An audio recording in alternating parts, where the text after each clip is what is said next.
আল্লাহ রাব্বুল আলামিন ডাক দিয়ে বলতেছে, আলহামদুলিল্লাহ, শুকরিয়া আদায় করতে হবে একমাত্র আল্লাহর। কার? চিল্লায় বলেন। প্রশংসা হবে একমাত্র কার? একমাত্র, শুধুমাত্র, কেবলমাত্র আল্লাহর প্রশংসা করার কথা আল্লাহ পাক বলতেছেন। কোন আল্লাহ? লিল্লাহি রাব্বিল আলামিন, যিনি তামাম পৃথিবীর রব, তামাম আলমের রব। শুধু পৃথিবীর রব না, পৃথিবীর বাইরে আরো অনেক জগৎ আছে না নাই? আছে। পৃথিবীতে আর কতটুকু কি আছে? এর বাইরে যে বিশাল জগৎ আল্লাহ রাব্বুল আলামিন সৃষ্টি করে রেখেছেন। আল্লাহ পাক বলতেছেন যে প্রশংসা হবে ওই রবের, প্রশংসা গুণ কীর্তন করতে হবে ওই রবের, যিনি তামাম আলমের রব। সুবহানাল্লাহ। রব শব্দের অর্থ কি? লালন কর্তা, পালন কর্তা। যিনি লালন পালন করেন, তাফসিরের ভাষায় তাদেরকে রব বলা হয়। কি বলা হয়? এই হিসেবে রব, পিতাও কিন্তু এক প্রকার রব, চেয়ারম্যান সাহেবও এক প্রকার রব, এমপি সাহেবও এক প্রকার রব, প্রধানমন্ত্রীও এক প্রকার রব। কিন্তু আল্লাহ রাব্বুল আলামিন এখানে উচ্চারণ করেছেন রব্বিল আলামিন, তামাম আলমের রব। যাকে যেভাবে পালন করার দরকার, যাকে যেভাবে নিয়ামত দেওয়ার দরকার, যিনি ঠিক যাকে যেভাবে দেওয়ার দরকার সেইভাবে দেয়, তিনি হলেন রব্বিল আলামিন। তাই আল্লাহ পাক ডাক দিয়ে বলতেছে, আলহামদুলিল্লাহ, একমাত্র প্রশংসা হবে ওই আল্লাহর, ওই রবের। প্রশংসা হবে ওই মালিকের, প্রশংসা হবে ওই রিজিক দাতার, প্রশংসা হবে ওই লালন কর্তা, পালন কর্তার, যিনি রব্বিল আলামিন, তামাম আলমের রব। সব কিছুর দেখভাল যিনি করেন, তার প্রশংসা হবে। আমরা মানুষ, সৃষ্টিকর্তাকে আমাদের চিল্লায় বলেন। আমাদেরকে সৃষ্টি করেছেন কি? আল্লাহ বলেন, যিনি সৃষ্টি করেছেন প্রশংসা করতে হবে তার। প্রশংসা কার? একমাত্র আল্লাহ। আমরা সাধারণ মানুষ, আমরা আল্লাহর সৃষ্টি মানুষ। আমরা যেভাবে মানুষের প্রশংসা করি, আমরা যেভাবে মানুষের গুণ কীর্তন করি, তার 100% যদি আল্লাহর গুণ কীর্তন করতাম, আল্লাহর প্রশংসা করতাম, অবশ্যই অবশ্যই আমরা আল্লাহর ওলি হয়ে কবরে যাইতে পারতাম। যে আল্লাহ রাব্বুল আলামিন কেমন রব, যিনি আমার যাবতীয় সব কিছুর ব্যবস্থা করেন, তিনি কি? না অন্য কেউ দেশে? কথা কর না কেন? অন্য কেউ দেশে? চেয়ারম্যান সাহেব যদি একটা টিউবওয়েল দেয়, আরে প্রশংসা চেয়ারম্যানের। চার দোকানে বসে, চেয়ারম্যান তো আমাগেরটা, সাথী দেরি হয়েছে, টিউবওয়েল দিতে মোটেও দেরি করে নাই, আরে প্রশংসা। এই মেম্বার কেমন? মেম্বারের কথা তো আর কইস নে, ওর মতো মানুষ তো আর হয় না। কাঠ জেনে যত কাঠ সব আমার দেশে। হ্যাঁ, আমার বউ পাইছে অমুক কাঠ, আমার সাওয়াল পাইছে তমুক কাঠ, আমি পাইছি অমুক কাঠ, আব্বা পাইছে অমুক কাঠ। আমাদের মেম্বারের মতো মানুষ তো আর হয় না। মাঠে চলে গেছে, কাজ করতেছে, প্রশংসা শুরু হয়ে গেছে চেয়ারম্যানের, প্রশংসা শুরু হয়ে গেছে মেম্বারের। হয় না? হয় না? জোরে বলেন। হ্যাঁ, মোড়ে মোড়ে একটা টিউবওয়েল দিলে যদি এত প্রশংসা করা হয়, মাসে 30 কেজি চাউল দিলে যদি তার এত প্রশংসা করা হয়, যেই রব, যে আল্লাহ প্রতিদিন কোটি কোটি টাকার সম্পদ আপনাকে আমাকে দান করতেছেন, ওই রবের প্রশংসাটা কেমন হওয়া দরকার? বলে কেমন হওয়া দরকার? এজন্য আল্লাহ আলহামদুলিল্লাহ, সমস্ত প্রশংসা হবে রব্বুল আলামিনের। তিনি রব, যাকে যেভাবে লালন করার দরকার, যাকে যেভাবে পালন করার দরকার, তাকে ঠিক সেইভাবে যথা সময়ে যথা কিছু সব তার সামনে হাজির করে দেয়। পশু, জঙ্গলের পশু, সুন্দরবনের বাঘ প্রতিদিন 8 কেজি 10 কেজি করে গোশত খায়। খায়? আচ্ছা কন, ও যদি কিনে দেওয়ার দায়িত্ব আমাদের ইউনুস চাচারে দেওয়া হইতো, যে সুন্দরবনে যে কটা বাঘ আছে, 350 বাঘ আছে সুন্দরবনে, ও ডক্টর ইউনুস প্রতিদিন 10 কেজি করে হরিণের গোশত তাদের কিনে দিবা। 2400 টাকা 2500 টাকা হরিণের গোশতর কেজি। আচ্ছা কন, ইউনুস চাচা কি বাংলাদেশে থাকতো? কথা কন না কেন? আসিনার মতো পলায় চলে যেত না? যেত কিনা? একটা তিমি মাছ সমুদ্রের মধ্যে, একটা বিশাল তিমি, হায়াতুল হায়াওয়ান নামক কিতাবের মধ্যে লেখা দেখছি, একটা তিমি প্রতিদিন 6 টন খাবার খায়। আল্লাহু আকবার। 6 টন খাবার খায় কতটুক? 6 টন মানে কি জানেন? 6000 কেজি। কত কেজি? এরকম তিমি কি একটা না দুইটা? হাজার হাজার লক্ষ লক্ষ তিমি সমুদ্রের মধ্যে প্রতিদিন এইভাবে খাবার কে খাওয়ায়? চিল্লায় বলেন কে খাওয়ায়? এই সমস্ত তিমির খাবারের দায়িত্ব যদি বাংলাদেশের কাউকে দেওয়া হতো, যদি জাতিসংঘের মহাসচিবকে দেওয়া হতো, সমুদ্রের তিমির প্রতিদিনের খাবার তোমার দেওয়া লাগবে, আচ্ছাও কন পলাতো না? আমার পক্ষে সম্ভব না। থাকলো ঝোলা, চললো বুলা, হতো কিনা? অথচ যিনি সব কিছু দেখভাল করেন, যাকে যেরকম যা খাওয়ানোর দরকার তাকে যেভাবে দিয়ে থাকেন, তিনি কে? চিল্লা বলেন তিনি কে? এজন্য আল্লাহ কয় আলহামদুলিল্লাহি রাব্বিল আলামিন। প্রশংসা করবি বান্দা একমাত্র জগৎসমূহের প্রতিপালক আল্লাহ, যাকে যা দেওয়ার দরকার আল্লাহ সব কিছু সুন্দরভাবে ব্যবস্থা করে রাখছেন। আল্লাহ তৈরি করেছেন। 500 টাকা কেজি চাউল আছে না নাই? আবার 30 টাকা কেজি চাউল আছে না নাই? 500 টাকা কেজি চাউল খাওয়া মানুষ আছে, 30 টাকা কেজি চাউল খাওয়ার মানুষও। আচ্ছা কন, 500 টাকা কেজি চাউল যারা খায়, ওদের যদি 30 টাকা কেজি চাউল খাওয়ানো হয়, খাতে পারবে? ওই খাইয়ে আগিয়ে পাইতে ছাড়াই বেড়াই একেবারে করুস, খাওয়া দাওয়া সম্ভব না, বাঁচতেছে। আবার যারা 30 টাকা কেজি চাউল খায়, তাকে যদি 500 টাকা কেজি চাউল খাওয়ানো হয়, এরাও ঠিক মতো কাজ করতে পারবে না। ওই ফুরফুরে পাতলা ভাত ওই খাইয়ে মাঠে যে 2 কোপ দিলি আর একবার পিসাব কুলিয়ার পেটে থাকবে না, এ সম্ভব না। মোটা চালের ভাত দিয়ে খাইয়ে একটু কাজ করি, ঠিক? আল্লাহ কি সুন্দর ব্যবস্থা করে রাখছেন। আল্লাহ রাব্বুল আলামিন মানুষ যেভাবে সৃষ্টি করেছেন সেইভাবে তার খাদ্যের ব্যবস্থা করে রাখছেন। আল্লাহ পাক বলতেছে, বান্দা সবার জন্য আমি আল্লাহ সুন্দর করে ব্যবস্থা করে রাখছি। যার যেরকম প্রয়োজন, যার যেরকম দরকার, সব কিছু আমি আল্লাহ সুন্দর করে সেট করে রাখছি। বড় লোক মানুষ, কোটিপতি যারা, বাজারে চলে গেছে কেজি কেজি ওজনের শোল মাছ 800 টাকা কেজি, খাবে না? যারা বেলা টাকার মালিক। এখন গরিবরা কি খাবে? গরিবদেরও তো খাতি মন চায়। আল্লাহ কয় টেনশন করার দরকার নেই, 150 টাকা কেজি টাকি মাছ তোমার জন্য বানাইছি, ওই খাইও। বড় লোক মানুষ নদীর পাঙ্গাস, বিশাল বড় বড় বোয়াল মাছ 1200 টাকা কেজি, এক একটার দাম 7000 8000 টাকা খাবি। গরিবরা কয় আল্লাহ আমরা কি খাবো? আল্লাহ কয় তোকে জন্য পাবদা মাছ বানাইছি, আমি রব, আমি তো রব, ব্যবস্থা তোদের জন্য আমি আল্লাহ করে রাখছি। বড় লোক মানুষ 800-700 টাকা কেজির সরপুটি খাওয়া, আল্লাহ কয় তোদের জন্য 50 টাকা কেজির গুটি মাছ আমি আল্লাহ বানাইছি। আলহামদুলিল্লাহি রাব্বিল আলামিন। এরকম সুন্দর ব্যবস্থা যিনি করেন তিনি কে? চিল্লায় বলেন তিনি কে? আল্লাহু আকবার। আল্লাহ পাক বলেন ওই রবের প্রশংসা করো, ওই মালিকের প্রশংসা করো। আল্লাহ তোমার প্রশংসা কেন করব? কারণটা কি? তোমার প্রশংসা করলে লাভটা কি? তুমি কোন আল্লাহ? তোমার কোন গুণ কীর্তন আছে নাকি? আল্লাহ পাক তারপরে ডাক দিয়ে বলতেছে আর রহমানির রহিম। ওই আল্লাহর প্রশংসা করো, ওই আল্লাহর গুণ কীর্তন করো যিনি রহমান, যিনি রহিম। আসেন একটু তাফসিরের দিকে যাই। রহমান শব্দের অর্থ হলো দয়ালু। কি কম জোরে বলেন? জোরে বলেন। রহমান অর্থ কি? রহিম শব্দের অর্থ দয়ালু। রহমান মানে দয়ালু, রহিম মানেও দয়ালু। আল্লাহ দুইটা শব্দ কেন ব্যবহার করলেন? আর রহমানির রহমান বললেও তো হইতো, তাও তো আল্লাহ বলেন নাই। আল্লাহ বললেন আর রহমানির রহিম। রহমান শব্দের অর্থ হলো দয়ালু। আমি সংক্ষেপে বলে যাই, সময় কম, খুবই কম, আর 20-25 মিনিটের ভিতরে আমি নেব ইনশাল্লাহ। রহমান মানে দয়ালু, রহিম মানেও দয়ালু। আল্লাহ পাক দুইটা শব্দ কেন ব্যবহার করলেন? মুফাসসিরিনে কেরাম তাফসীরের মধ্যে সুন্দর করে বোঝায় দিয়েছেন। রহমান শব্দটা লিখতে আরবি 5টা বর্ণের প্রয়োজন হয়। কয়টা বর্ণ জোরে বলেন? চিল্লায় বলতে হবে। হাত উঁচু করে দেখান কয়টা বর্ণ। হাত, বাম হাত উঁচু করেন, বাম হাত উঁচু করেন, বাম হাত উঁচু করেন। কয়টা বর্ণ? 1 নম্বরে ধরেন র। বলেন বলেন বলেন, সব হবে। র, হা, মিম, আলিফ, নুন। আবার বলেন র, হা, মিম, আলিফ, নুন। কয়টা বর্ণ? হাত নামান। 5টা বর্ণ ব্যবহার করেছেন আল্লাহ রাব্বুল আলামিন। আবার রহিম নামটা ব্যবহার করতে 4টা বর্ণ ব্যবহার করেছেন। কয়টা বর্ণ? র, হা, ইয়া, মিম। কি কি জোরে বলেন? র, হা ইয়া মিম বর্ণ একটা আল্লাহ কমায়া দিয়েছেন। তার কারণটা কি? রহমান শব্দের অর্থ দয়ালু, রহিম শব্দের অর্থ দয়ালু।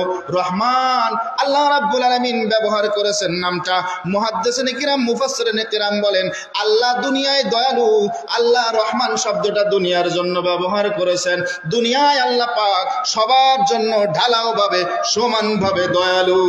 জোরে বলেন আলহামদুলিল্লাহ। আল্লাহ দয়ালু দুনিয়ায় সমানভাবে সবার জন্য।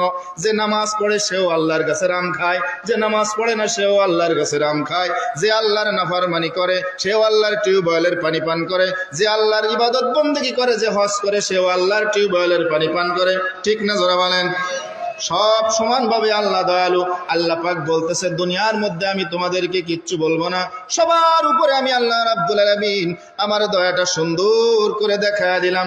সমানভাবে আমি আল্লাহ সবার উপরে দয়া দেখায়া দিলাম। তার কারণ হলো কিয়ামতের ময়দানে কঠিন মুসিবতের সময় ওই বান্দা যেন বলতে না পারে আল্লাহ আমার থেকে ওই ব্যক্তি অক্সিজেন বেশি গ্রহণ করেছে, আমার থেকে সুযোগ সুবিধা ও বেশি পেয়েছে তাই ইবাদত করেছে, আমাকে দেও নাই তাই তোমার গোলামি করতে পারি না। মানুষ তো জন্মের বাইরু, এ তো কবেই আল্লাহর সামনে কি কর পুলিশি দল্লি তাই যে মিথ্যে কথা কয়, কয় না? এ কয় মিথ্যে কথা কয় না? বাংলোর মানুষ তো আরো বেশি জানার কথা। সোমবারে গরুরাটে মিথ্যে কথা হয়? হয়। আরে হুজুর কলো কি রে, খুঁজে বললো কি আল্লাহর কি রে ভাই, আমাদের বাড়ির গায়ে 4 মাস গাব কয় কয় ওরে খুদা। আল্লাহ জানে এই মানুষগুলো কিয়ামতের ময়দানে মিথ্যা কথা বলবি যে আল্লাহ এই হবে এই হবে এই হবে। এই জন্য আল্লাহ রাব্বুল আলামিন বলতেছেন আর রহমান আমি দুনিয়ার মধ্যে সকলের উপরে সমানভাবে দয়ালু, সবাইকে আমি আল্লাহ সমানভাবে দয়া দেখাইলাম। ইবাদত করলেও আমার নিয়ামত খাইবা, ইবাদত না করলে নিয়ামত খাইবা। নাকি এমন নামাজ না পড়ে ভাত খাইলে ফেরেশতারা গলা টিপে ধরে নাকি? মাছের বড় কাটাটা কি গলায় গাইতে দি? নামাজ পড়িস কি তোরে খাওয়াচ্ছি দাঁড়া করে? আল্লাহ তা করেন না। আল্লাহ বলতেছে আমি দুনিয়ায় দয়ালু, সবার পরে সমান দয়া। যে মহিলা জোরে জোরে ঝগড়া করে সেও মাঝে মাঝে পানি খাইয়ে নে। আল্লাহ যদি ইচ্ছে করত ফেরেশতারা গলার মধ্যে পাও চালাই দিবি যদি এরকম জোরে জোরে ঝগড়া করে। পারতেন না? পারতেন না আল্লাহ? আল্লাহ তাও তো করে না, কারণ আল্লাহ সমানভাবে দয়ালু। কাফেরও যা খাবে, মুশরিকও তাই খাবে, মুসলমানও তাই খাবে, হাজী সাহেব যা খাবে, সুদখোরও তাই খাবে। ঠিক? আল্লাহ দয়ালু। আল্লাহর রহিম নামে একটা বর্ণ কমায়া দিছেন। রহিম নামটা আল্লাহ রাব্বুল আলামিন ধারণ করবেন কিয়ামতের ময়দানে। তার কারণ হলো আল্লাহ রাব্বুল আলামিন সেদিন দয়া একটু কমায়া দেবেন সকলের প্রতি। আল্লাহ রাব্বুল আলামিন সেদিন দয়া দেখাবেন না শুধুমাত্র কেবলমাত্র ইমানদারের জন্য, মুমিন মুত্তাকি মুসলমানের জন্য। কিয়ামতের ময়দানে আল্লাহ দয়া দেখাবেন, সেদিন আর নাফরমানদের উপরে আল্লাহ রাব্বুল আলামিন দয়া দেখাবেন না। এজন্য মুফাসসিরিনে কিরাম বলেন রহমান শব্দটা আল্লাহ দুনিয়ায় ধারণ করেছেন, পরকালে আল্লাহ রাব্বুল আলামিন তার রহিম নামটা ধারণ করবে। সেই দিন দয়া হবে ভাগ করি, হ্যাঁ দলীয়করণ হবে সেই দিন। কারা আল্লাহর দলের লোক আর কারা শয়তানের দলের লোক চেনা যাবে সেই দিন। আল্লাহ রাব্বুল আলামিন সেই দিন সবার উপরে সমান দয়া করবেন না। আমি সংক্ষেপে বলে যাই সেই দিনটা কোন দিন। এরপরে রাতে আল্লাহ পাক বলতেছে মালিকি ইয়াউমিদ্দিন, কিয়ামত দিবসের মালিক কে? চিল্লায়া বলেন, আর জোরে বলেন কিয়ামতের মালিক কে? না ওই দিন অন্য কারোর মাতব্বরি থাকবে? থাকবে। দুনিয়ায় তো আছে এইটা আমাদের, ওইটা আমাদের, ওইটা অমুকের, ওইটা আমার বাপ বানাইলো, ওইটা আমার দাদা বানাইলো, এইটা স্বামী বানাই থুয়ে গেছে, এইটা অমুক তমক। দুনিয়ায় আছে না নাই? চিল্লায় বলেন আছে না নাই? কিয়ামতের ময়দানে এরকম কোন পরিস্থিতি থাকবে নাকি? থাকবে এরকম কোন পরিস্থিতি? মালিকি ইয়াউমিদ্দিন। আমার আল্লাহ ডাক দিয়ে বলতেছে বান্দারে আমি আল্লাহ ওই দিনের জন্য রহমান, ওই দিনের জন্য আমি আল্লাহ রহিম। যেই দিনটা হবে কিয়ামতের দিন। ওয়াসুম্মা নুফিখা ফীহি উখরা ফাইদা হুম কিয়ামুন ইয়ানজুরুন। ইসরাফিল আলাইহিস সালাতু ওয়াস সালাম যেদিন সিংহায় ফুৎকার দিবেন সব কিছু ধ্বংস হয়ে যাবে, সব কিছু শেষ হয়ে যাবে। ইদাস সামাউ শাক্কাত, আসমানের জায়গায় থাকবে না। ওয়া তাকুনুল জিবালু কাল ইহনিল মানফুস, আল্লাহ বলতেছে পাহাড়টা তোলার মতো উঠতে থাকবে। সব কিছু যেদিন লন্ডভন্ড হয়ে যাবে, কেউ কাউকে চিনবে না। ইয়াউমা ইয়াফিরুল মারউ মিন আখিহি ওয়া উম্মিহি ওয়া আবিহি ওয়া সাহিবাতিহি ওয়া বানি, যেদিন ভাই ভাইকে চিনবে না, বন্ধু বন্ধুকে চিনবে না, মা সন্তানকে অস্বীকার করবে, পিতা সন্তানকে অস্বীকার করবে, সন্তান মা বাবাকে অস্বীকার করবে। ওই দিনের মালিক হলাম একমাত্র আমি আল্লাহ। ওই দিনের মালিককে চিল্লায়া বলেন, একচ্ছত্র মালিক সেই দিনের কে? বিচার কে করবেন? চিল্লা বলেন কে? আল্লাহ সেদিন বিচার করবেন। আল্লাহর বিচার কি দুনিয়ার বিচারকদের মতো হবে নাকি? হ্যাঁ, এ কোন দলের লোক? আমার দল লোক, যা 7 খুন মাপ। ও কোন দলের লোক? ও অন্য বিরোধী দলের লোক। তাহলে এইটার জিনাকার সাজা, এইটার অমুক সাজা, তমুক সাজা, সাজাই দে জেলখানার মধ্যে বর, এরপরে সুযোগ পেলে ফাঁসি দিয়ে মা। আখেরাতে কি এরকম হবে নাকি? কথা বলেন না কেন? সেই দিন কোনো ফাজলামি খাটবে না, সেই দিন কোনো মস্তানি চলবে না। প্রত্যেকটা মানুষকে আল্লাহর দরবারে তার কর্মের জন্য জবাবদিহি করা লাগবে, লাগবে লাগবে। আল্লাহর দরবারে যদি জবাবদিহি করা লাগে প্রত্যেকটা কাজের জন্য, কর্মের জন্য, তাহলে দুনিয়ায় কর্ম করলে হিসাব করে করা দরকার আছে না নাই? আছে, হিসাব করে করা দরকার। দুনিয়ার মধ্যে হিসাব করে কাজ করা দরকার, যেন আল্লাহর দরবারে হিসাবটা সহজে দেওয়া যায়। আমরা যা কিছু করতেছি, আমরা যা কিছু করি না কেন দুনিয়ায়, মনে হয় যেন এই জগতের থেকে অন্য কোনো জগতে আপনাকে আমাকে আর যাওয়া লাগবে না, হিসাব মনে হয় দেওয়া লাগবে না। এরকম একটা ভাব নিয়ে আমরা সবসময় চলাচল করি। আশ্চর্য! আল্লাহর দরবারে হিসাব দিতে হবে না? হবে না? প্রত্যেকটা কর্মের হিসাব আল্লাহ পাক হিসাব নেবেন। সম্পদ কোন পথে আয় করেছো, কোন পথে ব্যয় করেছো, হিসাব দাও। ওই দিনের মালিক কিন্তু আমার আল্লাহ। হিসাব দেওয়া লাগবে না? লাগবে না বলেন? সম্পদ কোন পথে আয় করেছো বান্দা, বলো। সম্পদ কোন পথে আয় করেছো? অফিসের পিয়ন ঢাকায় করেছে 4টে বাড়ি, বাংলোর বাজারে 5-7টা তার পজিশন আছে, অমুক জায়গায় আছে, তমুক জায়গায় আছে, মাঠের জমি পালি শালি কেনে। অফিসের পিয়নের বেতন আছে 40,000 টাকা। অফিসের পিয়ন, ঢাকায় 5টা বাড়ি। ও সম্পদ কোন জায়গাতে আয় করেছে আমরা বুঝি না? কথা কন না কেন? ও কি সেই মুসা আলাইহিস সালামের উম্মাদের মতো মান্নাস সাল্লাহ পাইছে? আসমানতে পাইছে? না সে কারুনির মতো সেই পরশপতর পাই, তাই ছয় পাইছে? আমরা বুঝিনি। এই হিসাব কি আল্লাহর দরবারে দেওয়া লাগবে না? লাগবে না? কথা কন না কেন? যারা সুদখোর আছে, যারা সুদ খায়, আপনাদের ভাঙড়া এলাকায় সুদখোর নাই আমার জানা আছে। আমি যা বলতেছি সব দলগা রাস্তার উত্তরের কথা, সব দলগা রাস্তার উত্তরে। আপনাদের ভাঙড়া এলাকার মধ্যে সুদখোর নাই, আমি জানি সবাই ভালো। আমার এলাকায় আছে, দেখবেন বিপদে পড়ে গেছে, ও ভাই চাচা বিপদের মধ্যে পড়ে গেছি, কিছু টাকা দেওয়া লাগবে, 1000 টাকা না দিলে হবে না। মাইস চাচা কয় আগামী সোমবারে হাটে 1200 দেওয়া লাগবে রে। এরকম মাছ চাচা কি আছে আপনাদের এলাকায়? বোলাকে বিপদে পড়ে গেছি, তেল কিনা পয়সা নাই, সার কিনা পয়সা নাই, ও ভাই 10,000 টাকা দেওয়া লাগবে। ওই 1000-এ 1 মণ ধান আছে, আছে আছে আছে। ওরে ব্যবসায়ী রে, বিনা পুঁজির যে কি ব্যবসা রে ভাই। কারণ আটে যে বড় মাছ একে জালে কিনার খাইতে আছে। কথা কন না কেন? কি ডাটের মাছ আইছে সকালবেলা হাটে, দেখে পছন্দ আসছে, কিনতে মনে চাচ্ছে। এবার তো ভ্যান চালাইন এটা, হ্যাঁ এবার হালাল ইনকামের টাকা অল্প কিছু বুঝি আছে, মাছ তো কিনতে মনে চাচ্ছে। কোনো কায়দা দিয়ে একটু টুমানো যায় না। ও মোটর সাইকেল দাঁড়া করা খায়, উঠো ব্যাগ আগে দিয়ে কয় উঠো, আছে আছে আছে। কথা বল না কেন?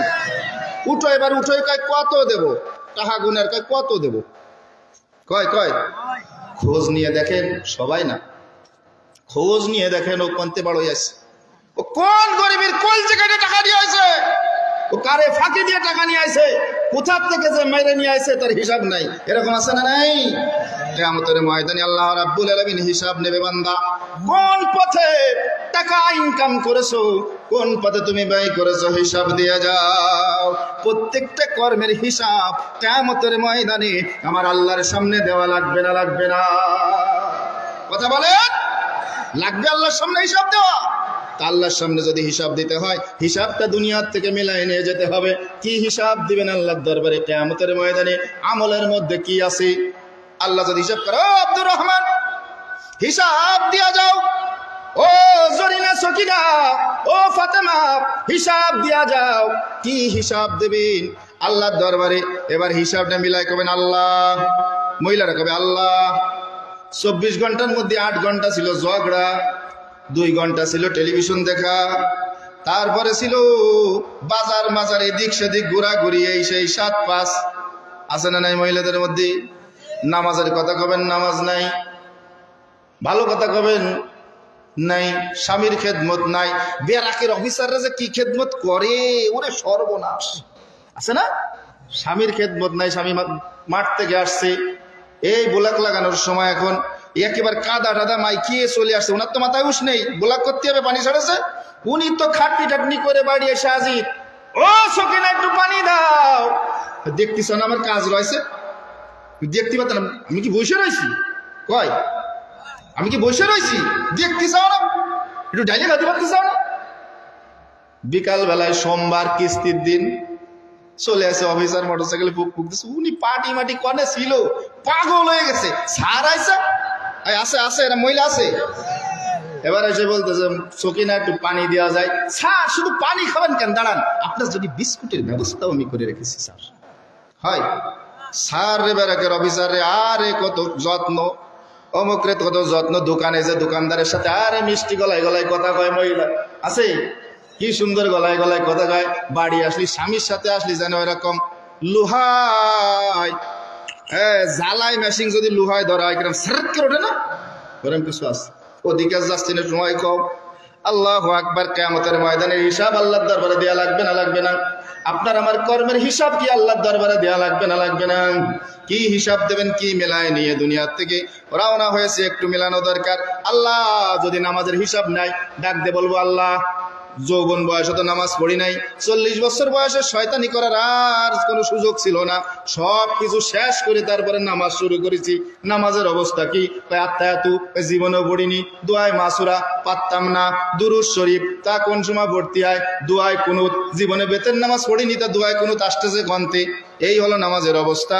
এই নামাজ দিয়ে কি কিয়ামতের ময়দানে আল্লাহর সামনে পার পাওয়া যাবে? জোরে বলেন, কথা কন না কেন?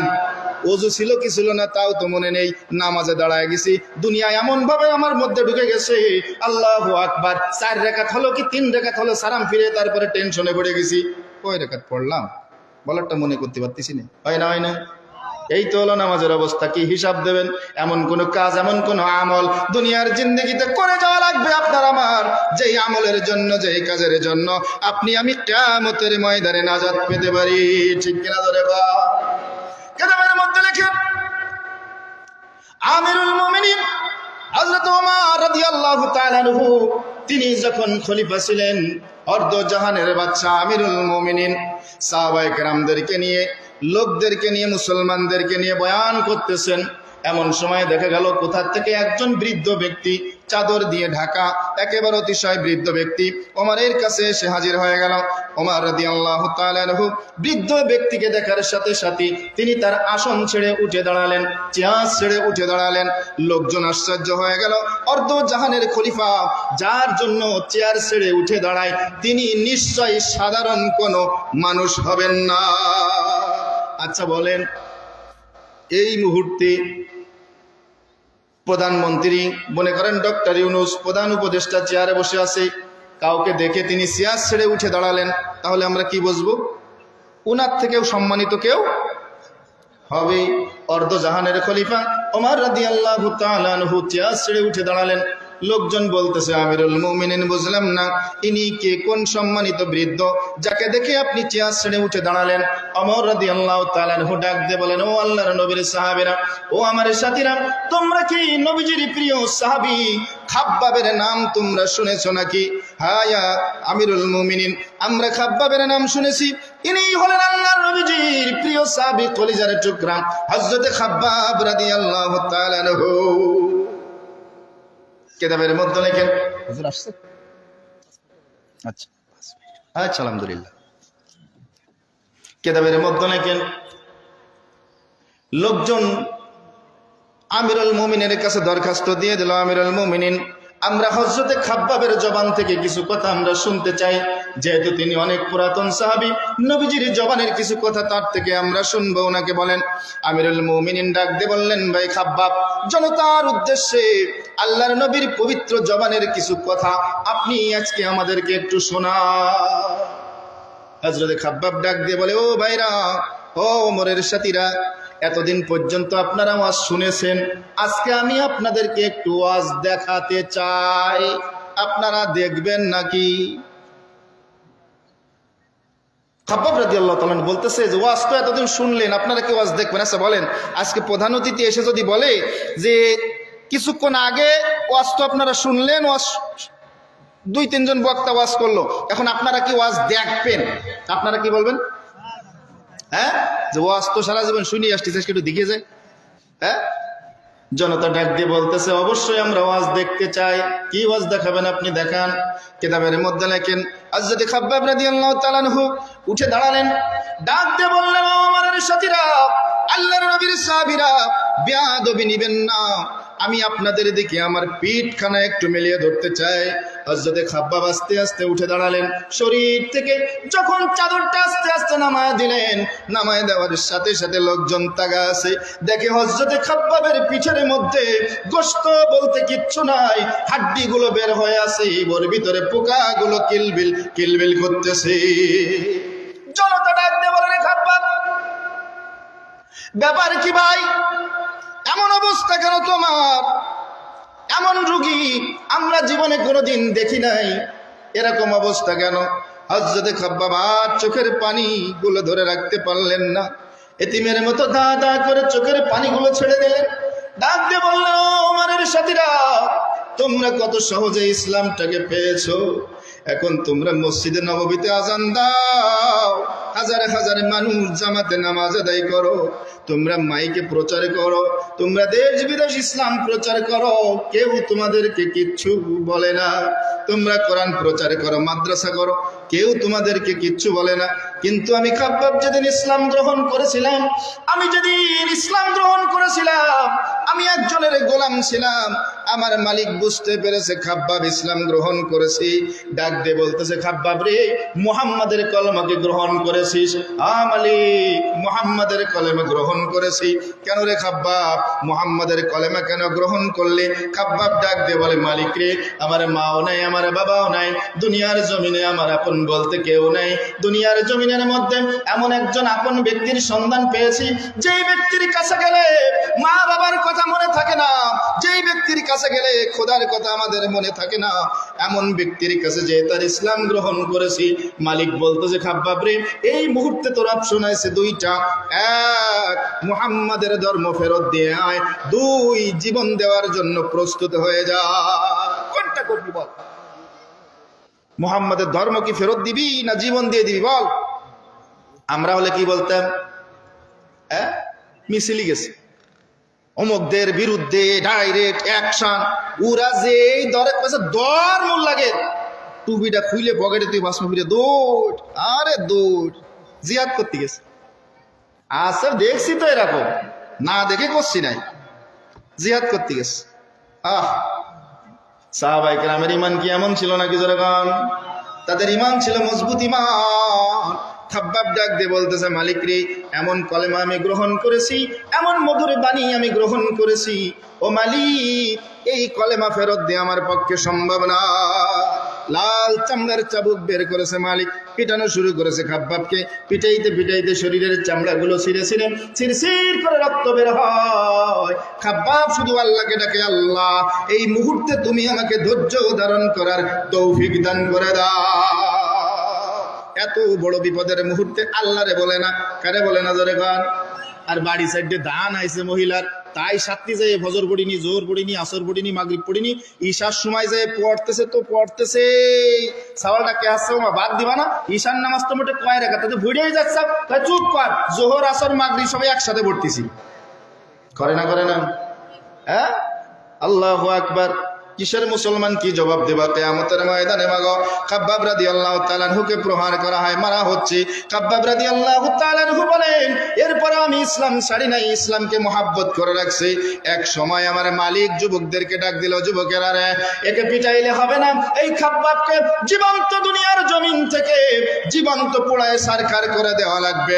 পৃথিবীর বুকে একটা ইতিহাস হয়ে থাকবে, যে ব্যক্তি মুহাম্মাদের কলেমা গ্রহণ করে তাকে জীবন্ত পোড়ায় মারা হয়। ও যুবকেরা, যাও যাও যাও, আমার এই গোলামটাকে তোমরা আগুনের মধ্যে নিক্ষেপ করো। হযরত খাব্বাব চোখের পানি ছাড়িয়ে ডাক দিয়ে বলে, ও আমাদের সাথীরা, ও আল্লাহর নবীর সাহাবীরা রে, ওই দুষ্ট পোলাপান তারা আগুন প্রজ্বলিত করেছে। আগুন প্রজ্বলিত করে আমি খাব্বাবের হাত পা বেঁধে আমাকে আগুনের উপরে তারা চিৎ করে শোয়া দিছে। আমার শরীর থেকে রক্তগুলো ঝরে ঝরে, পানিগুলো ঝরে ঝরে এক সময় আগুন নিভে গেছে, আমাকে আবার উঠানো হয়েছে। এইভাবে একদিন দুই দিন না, কম পক্ষে 7 থেকে 8 বার আমাকে আগুনের পরে শোয়ানো হয়েছে। এরপরেও যখন আমি ইসলাম ছাড়ি নাই, একদিন আমাকে ডাক দিয়ে বলতেছে, ও খাব্বাব, লাস্ট চান্স, শেষ সুযোগ, ইসলাম ছেড়ে দাও, নতুবা তোমাকে হত্যা করা হবে। খাব্বাব ডাক দিয়ে কয়, মালিক রে, হত্যার আর কি বাকি রাখছো? আমার আর কোনো কিছুর আশা নাই, আমার আর কোনো কিছু ইচ্ছা নাই। আমার একমাত্র ইচ্ছা, আমি আখেরি জামানের পয়গম্বর আমার নবীর দরবারে যাব। জীবনের শেষ ইচ্ছা একটু নবীজির সাথে সাক্ষাৎ করো, নবীজির চেহারাখানে একটু দেখবো। এবার মালিক ডাক দিয়ে বলতেছে, খাব্বাব দাঁড়াও, নবীজির সাথে তোমাকে সাক্ষাৎ করাইতেছে। এ যুবক, তাড়াতাড়ি আগুন প্রজ্বলিত কর। আজকে খাব্বাব রে আগুনের পরে শুয়াইয়া তার বুকের উপরে পাথর চাপা দিয়ে মেরে ফেলবি। হযরত খাব্বাব বলেন, ও আমার সাথীরা শোনো, আগুন জ্বালানো হলো। আগুন জ্বালায়া আমাকে আগুনের উপরে চিৎ করে শোয়াইয়া পাথর চাপা দিয়ে যখন যুবকেরা চলে গেল, তারা মনে করেছে আমি মারা গিয়েছি, ওইভাবে ফেলে রেখে চলে গেছে, আমি বেহুশ হয়ে গেছি। হুশ যখন ফিরে আসছে, আমার শরীর থেকে রক্ত ঝরে ঝরে, পানি ঝরে ঝরে, যখন আগুন নিভে গেছে, আমি নড়তে পারি না, আমার সমস্ত শরীরের মধ্যে ব্যথা। আমি আস্তে আস্তে হামা গুড়ি দিতে দিতে মরুভূমির মধ্যে দিয়ে আমি আর মালিকের বাড়িতে যাই নাই, এমন একজন মানুষের দরবারে যে হাজির হয়েছি। রাতের অন্ধকারে আল্লাহর নবীর দরবারে যে হাজির হয়ে গেছি। ইয়া রাসূলুল্লাহ, ইয়া হাবিবাল্লাহ, নবী গো একটু দরজা খোলেন। নবীজি আমার দরজা খুলে রাখেন। হযরতে খাব্বাবের অবস্থা ভালো না, উঠে দাঁড়াইতে পারে না, হামাগুড়ি দিতে দিতে আল্লাহর রাসূলের কাছে হাজির। নবীজি আমার ডাক দিয়ে কয়, খাব্বাব রে, ব্যাপারটা কি, এই কাজটা কেমনে হলো? খাব্বাব ডাক দিয়ে কয়, ইয়া রাসূলুল্লাহ, ইয়া হাবিবাল্লাহ, সব আপনার মুহাব্বতের ফলাফল, সব আপনার মুহাব্বতের ফলাফল।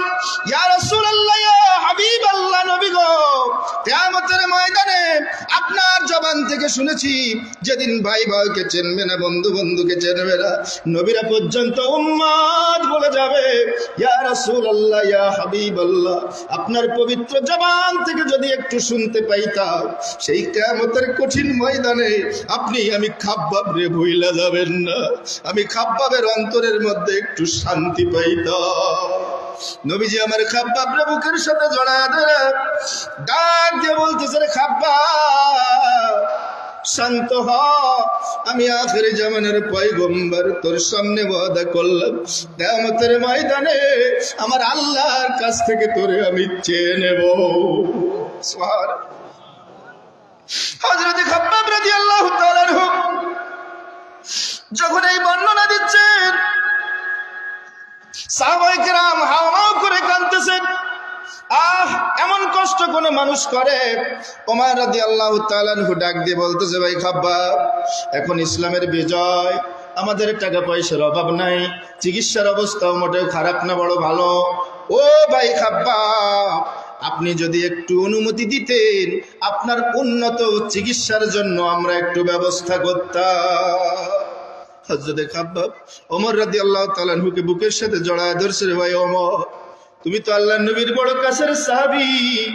ওমর, তোমার আগে যদি আমার মৃত্যু হয়ে যায়, আমি ছোট্ট একটা ওসিয়াত করে গেলাম, আর চিকিৎসার দরকার নাই, খাব্বাবের পিঠ সেরে ফেলার কোনো দরকার নাই। এই অবস্থায় তুমি আমারে কবরের মধ্যে দাফন করে দিও। কিয়ামতের ময়দানে ওই কিয়ামতের মালিক যেদিন হিসাব শুরু করবেন, হিসাব যখন নেওয়া শুরু হয়ে যাবে, আল্লাহ রাব্বুল আলামিন এক এক করে সবার হিসাব নেবেন। আমার যখন ডাক এসে যাবে, খাব্বাব হিসাবের কাঠগড়ায় দাঁড়াও, জীবনের সব হিসাবগুলো দিয়ে যাও, আমি আমার আল্লাহর সামনে আমার পুরা পিঠখানা দেখায় দেব। ডাকতে বলবো আরশাজিমের মালিক, ও কিয়ামতের ময়দানের মালিক, আমি খাব্বাবের আমল নামায় কিচ্ছু নাই, নামাজ পড়েছি হয় নাই, রোজা রেখেছি কবুল হয় নাই, আমি খাব্বাব যত আমল করেছি আমার কিচ্ছু হয়েছে কিনা জানি না, তবে আমার পিঠের দিকে একটু তাকাইয়া দেখো, এটা তোমার মহাব্বত আর তোমার রাসূলের মহাব্বতের ফসল। আমার কোনো আমল যদি তোমার ভালো না লাগে, অন্তত আমার এই পিঠ পোড়া পোড়া পিঠটার দিকে তাকাইয়া তুমি আমারে আজকের জন্য ক্ষমা করে দাও। ও আমার ভাঙড়ের ভাইরা, আমরা কি নিয়ে আল্লাহর দরবারে রওনা দিলে? কি দেখাবো আল্লাহর দরবারে? বলেন, ওই কিয়ামতের ময়দানে আপনাকে আমাকেও দাঁড়ানো লাগবে, লাগবে না লাগবে না? সেই আল্লাহর সামনে আপনাকে আমাকেও দাঁড়ানো লাগবে। এই কিয়ামতের ময়দানে কি হিসাব দিবেন একটু মিলায়া যাইয়েন। মেলার দরকার আছে। আমল কি করছেন একটু মেলায় দেখেন। সম্পদের মধ্যে হারাম কতটুক আর হালাল কতটুক, আমল নামার মধ্যে অবস্থা কি একটু মেলায় তারপরে যাওয়া দরকার। এ মনে করলে হবে না যে মুরিদ হইছি পীর সাহেবের জান্নাতে চলে যাব, তাই নাই? অমুক দলের নাম লেখাই দিছি জান্নাতে চলে যাব, অমুক দলের নাম লেখাইছি জান্নাতে চলে যাব, অমুক পীরের মুরিদ হইছি জান্নাতে চলে যাব। আসলে কি তাই? কোন পীরের বাপের ক্ষমতা আছে মুরিদরে জোর করে জান্নাতে নিয়ে? কথা কন না কেন? তা আপনি তো খুব আশা নিয়ে বসে আছেন। অনেক আশা নিয়েছে দুই পীরের কাছে মুরিদ হয়েছে। মুরিদ কয় পীরের কাছে হয়েছে? তা দুই পীরের কাছে তুই মুরিদ হয়েছি কেন? কিয়ামতের ময়দানে দুইজন দুই হাত ধরবা, ব্যাস। আমি বললাম যে তিন পীরের কাছে মুরিদ হওয়া উচিত ছিল তোর। দুইজন দুই হাত ধরবার, পিছন থেকে একটা লাথি মারবে, তা নাহলে তো যাওয়া যাচ্ছে না। হ্যাঁ, এজন্য কিয়ামতের ময়দানে আল্লাহ রাব্বুল আলামিনের সামনে থেকে পরিত্রাণ পাইতে হলে লাগবে নেক আমল। কি লাগবে জোরে কোন? চিল্লায় বলেন কি লাগবে? নেক আমল লাগবে, কম না বেশি? আল্লাহ পাক কোরআন শরীফের ভিতরে বলেন, ইন্না আকরামাকুম ইনদাল্লাহি আতকাকুম। ও বান্দা, তোমাদের মধ্যে আমি আল্লাহ রাব্বুল আলামিনের কাছে ওই ব্যক্তি সব থেকে বেশি প্রিয়, ওই ব্যক্তি সব থেকে বেশি প্রিয়, ওই ব্যক্তি সব থেকে বেশি মর্যাদাবান, যে ব্যক্তি বেশি তাকওয়াবান। সুতরাং আসেন, বেশি বেশি নেক আমল করার দরকার আছে না নাই? জোরে বলেন। গুনার কাজ ছেড়ে দেওয়ার দরকার আছে না নাই? সুদ, ঘুষ, হারাম, জিনা, ব্যভিচার, পরনিন্দা, গীবত, শিকায়েত সব কিছুকে পরিত্যাগ করে জবানের মধ্যে সব সময় আল্লাহর জিকির চালু রাখবো, সব সময় নেক আমল করতে থাকবো, আলেম ওলামাদের সঙ্গী হব, ভালো মানুষদের সাথে থাকবো। রাজি আছি সবাই আমরা ইনশাআল্লাহ? রাজি আছি? রাজি নেই কিরা কিরা একটু হাত তোলেন। রাজি নেই 2-3 জনে মোটে। হ্যাঁ, আর রাজি আছি কারা কারা একটু হাত তোলেন। নারায়ে তাকবীর। আল্লাহ আমাদের সবাইকে কবুল আর মঞ্জুর করেন। সকলে বলেন আমিন।